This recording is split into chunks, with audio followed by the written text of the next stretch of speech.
There's a scene in Get Out where an African American man is hypnotized by stirring a teacup with a silver spoon. That's it. That's the whole scene. No monster, no jump scare, just a spoon against porcelain. And it's one of the most unsettling moments in horror movie history. If you can make a teaspoon terrifying, you're not directing a horror movie anymore. You're doing something else entirely. So let's talk about what Jordan Peele actually built here, because the deeper you dig into Get Out, the less it looks like a scary movie, and the more it looks like a precisely engineered trap. Why this movie shouldn't have worked. Quick context, because it matters. Jordan Peele's entire reputation at the time was sketch comedy. Key and Peele, impressions, absurdist bits, bear attack energy. Nobody's resume says hilarious sketch comedian, and a studio thinks, perfect, give him a psychological horror film about race in America. And yet, first movie, directorial debut. Not just good, it wins the Oscar for Best Original Screenplay. A comedian's first swing at horror outwrote every other film that year. That alone should make you curious what's actually going on under the hood. The premise. Simple on purpose. Here's the setup. Notice how deceptively simple it is.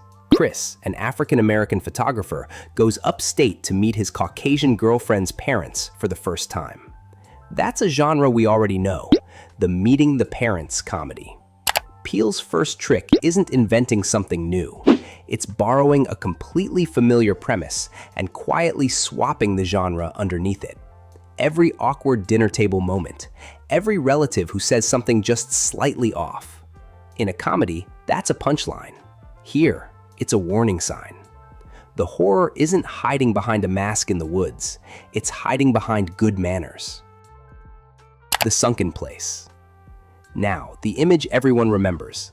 Chris gets hypnotized and falls into a void, paralyzed, silently screaming, watching the world through a tiny window, like he's looking up from the bottom of a well. Peele has said directly that this represents the experience of being marginalized and unheard, present, aware, and completely powerless to affect anything happening to you. That's not a metaphor you stumble into by accident. That's a filmmaker engineering a horror image to make an abstract social experience physically felt by an audience that might never have felt it themselves. That's the whole trick of the movie, in miniature. Take something usually explained in an op-ed and make you feel it in your body instead. The real villain isn't who you think. But here's what makes Get Out smarter than most films tackling this subject. It doesn't need overt hostility to generate horror. The family is warm, complimentary, embarrassingly enthusiastic about Obama. They'd have voted for him a third time given the chance. That line alone is doing so much work. It's not necessarily aggression, but it's a very specific, very recognizable performance of comfort. The horror of this film isn't hatred. It's objectification wearing admiration as a disguise. People complimenting Chris's genetics, his advantages, touching him without asking, loving everything about him except the part where he gets to be a person instead of a specimen. And then the twist reveals that's not just the theme, it's the literal plot. The family isn't performing admiration, they're auctioning off black bodies to buyers who want to transplant their own consciousness in, keeping the original person's mind trapped and aware in the sunken place, while a stranger drives their body around like a rental car. Which is, yes, an unsettling sentence to say out loud, and also a completely coherent metaphor for exploitation, appropriation, and being valued for your body while your voice gets erased. Peele took a decades-old horror premise, the body snatcher story, and pointed it at something real. 4 things you missed the first time. This is where the movie rewards a rewatch.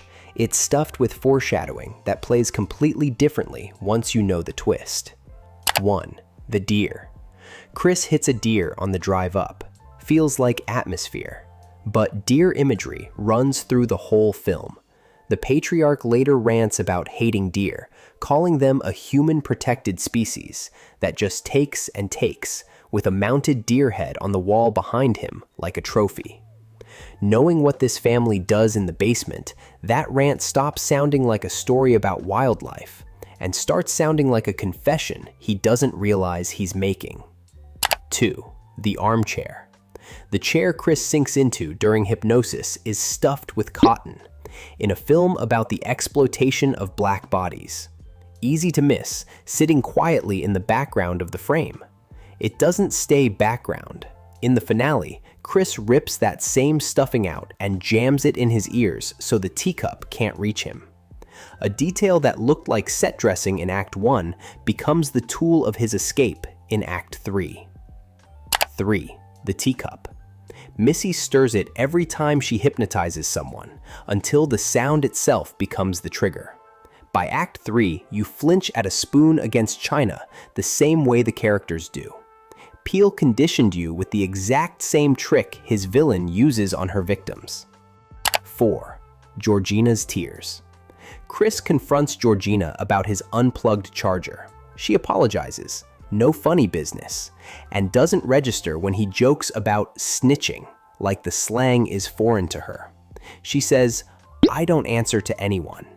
He mentions being nervous around a lot of white people, and her face twists into something between a smile and tears as she insists the family is so good to us, crying the entire time.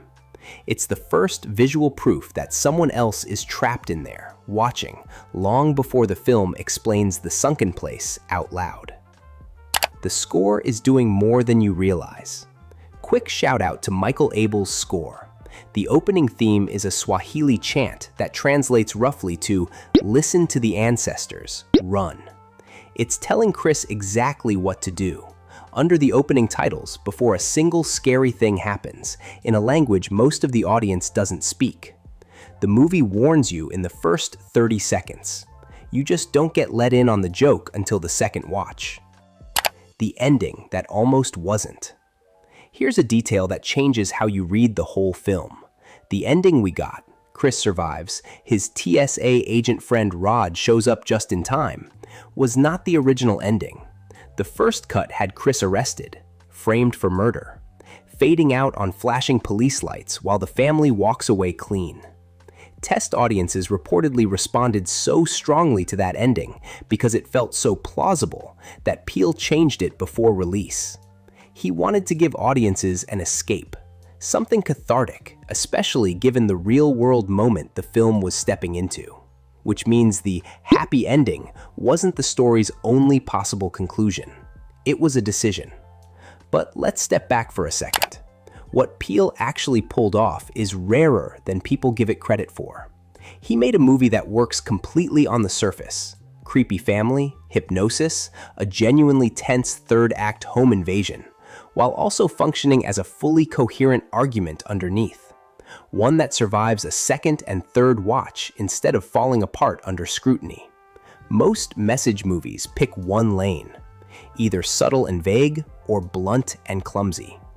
Get Out is somehow both precise and entertaining, which might be the actual reason it broke through the way it did. Critics could write essays about it, audiences could just enjoy it as a great horror movie. Both groups were right. So here's what I actually want from you. What's the detail you missed the first time? The one that hit completely differently on the rewatch. Not great video, not love this movie. The actual Easter egg. Drop it below. Because if a film can make you afraid of tableware for the rest of your life, and by you, I mean me, but if that's the case, then it's earned the right to be taken seriously as more than just a horror movie.